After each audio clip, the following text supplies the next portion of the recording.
Magandang umaga sa inyo mga kaprobinsya.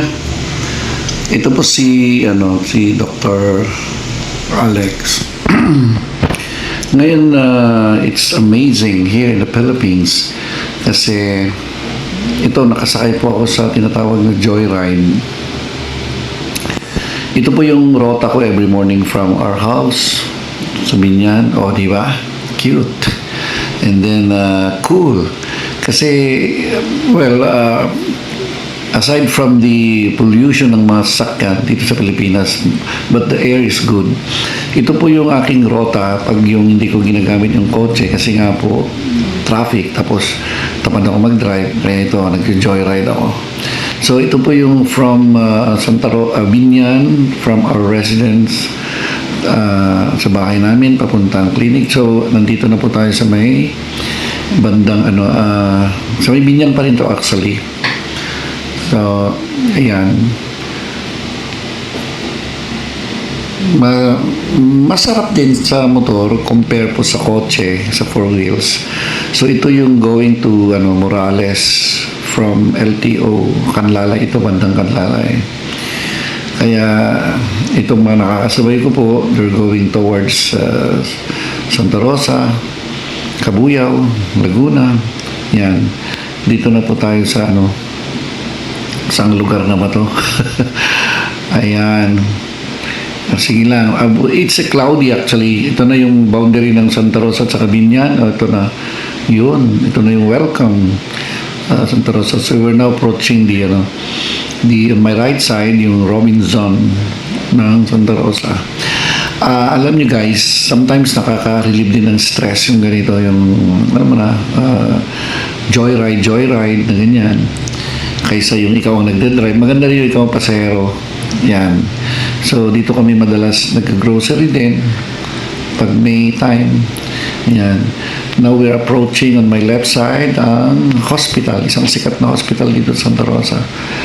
And yung tulay, it's not really tulay, but going right side naman is yung approaching SM. Yan, ito yung hospital. Then, anyway, I'm just trying to explore Santa Rosa and Binyan kasi matagal po ako nawala. So, now this is my second year here in the Philippines na. O, diba? Ang ganda, makulimlim. Masarap po yan yung may kasama, nilagang balinghoy, kamote. Yan. So, magandang weather kasi hindi mainit. Alam niyo naman, mga Filipino, takot sa puro gruta tayo niyan.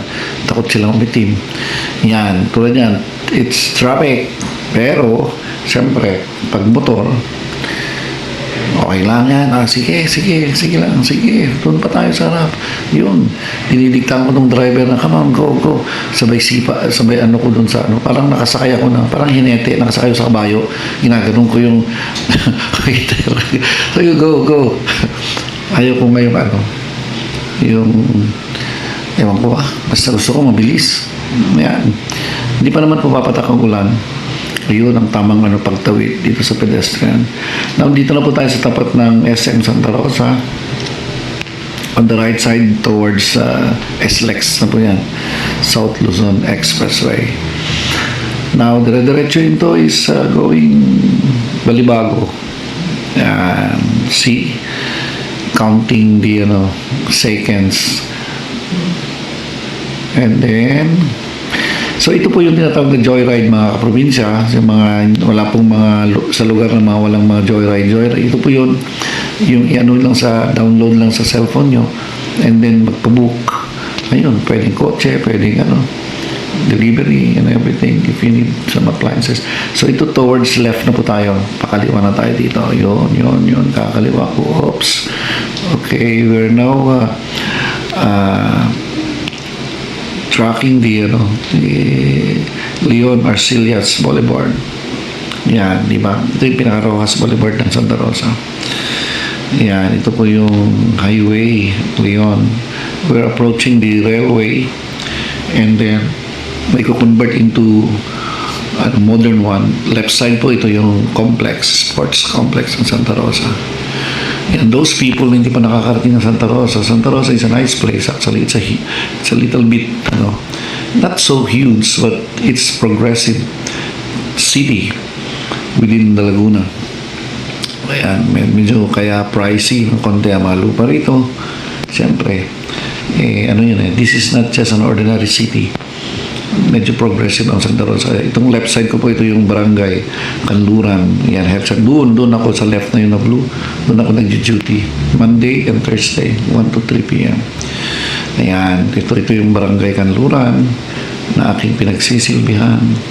Siyempre, sige lang. Sarap magmotor talaga.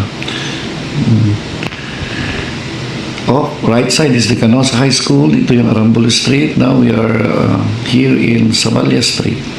Kanluran pa rin po yan. This is the Filipino lifestyle. Sino magsasabing naghihirap ang Pilipinas? Diba? Yun, lahat may motor. Lahat may sakyan. Ang mga tao nasa mga malls. Yun, inunahan tayo. Yan. Now, ito na po yung Barangay Kanluran approaching, diba? Overtake kami ng overtake. Yan, kakanan tayo. Ito na po yung yung sa may plaza na left side. Yun. Pero kakanan tayo dito. Yan. Kasi gusto kong mabilis. Ito po yung aking rota po pag nakamotor ako, sumasakay ako ng joyride. Gusto ko lang i-share sa ating mga viewers kasi how nice and relaxing and really cool ang pagmumotor din. Siguro yung iba, lalo yung mga Gen Z is somebody who knows mag-drive. Yan, mas gusto na mag-drive. Ito, we're approaching Malusak, Barangay Malusak already. Then, turn right tayo dun sa bandang dulo. Yan, ito yung mga toda. Sa gabi, minsan, ganito rin ang rota dito rin. Pag nag-joyride ako. Yan. So, home sweet home. Pilipinas is really great. Kaya, there is no place like home. Kung may pera and you have a stable job. But Filipinos are very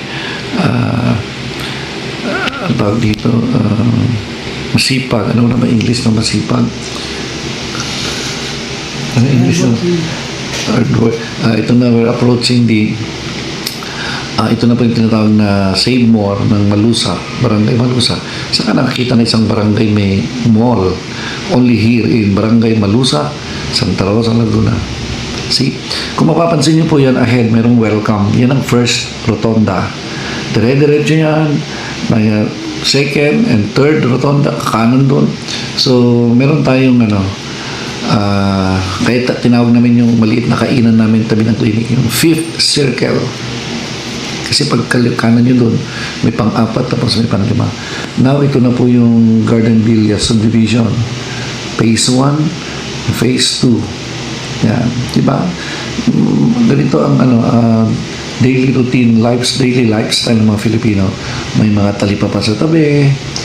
Yan. Masaya dito sa Pilipinas. Well, sa abroad, yan, may mga talipapa. Sa abroad, may pera. Kayo nga lang, siyempre, nakakalungkot din minsan unless sanay ka na mag-isa. Pero sa Pilipinas talaga, mga Pilipino, minsan kahit walang makain, gusto kumpul-kumpul lang sila. Yan. So, malapit na tayo. Palapit sa clinic. Ito kasi yung shortcut na tinanaan. Kakanan tayo dito sa may tulay. Yan, kakanan. And then sabay kaliwa. Yun. And then sabay kaliwa. Ayan. Go straight ahead and then sa dulo po, yun na po yung clinic. Diba? Kaya guys, huwag kayong matakot, nervousin na magmotor, etc. But we should learn also. Ako na marunong, kaya lang tamad lang ako mag-drive. Pero marunong ako, siyempre. Yun. Kaya yung mga hindi pa marunong magmotor dyan, try to learn it. Yun. See, di ba? So, malapit na po tayo. Refreshing talaga. Tapos pagdating ko sa clinic, siyempre, sermon-sermon na naman ako. At least, nakapag-relax na. Yun ang clinic. Ito po, left side. Yan. Tang Medical Clinic. Yun. ang aking maraming salamat guys sa panood nyo itong aking video, itong aking biyahe using the motorcycle na mga new trend ngayon na trending na mga joyride, angkas, whatever. So anyway, thank you for watching, and sana keep on sharing my videos. Tapos kung may mga gusto kayong topic, tanong, don't hesitate po, i-DM nyo lang ako. Okay, thank you guys. Shout out po sa inyong lahat. Bye.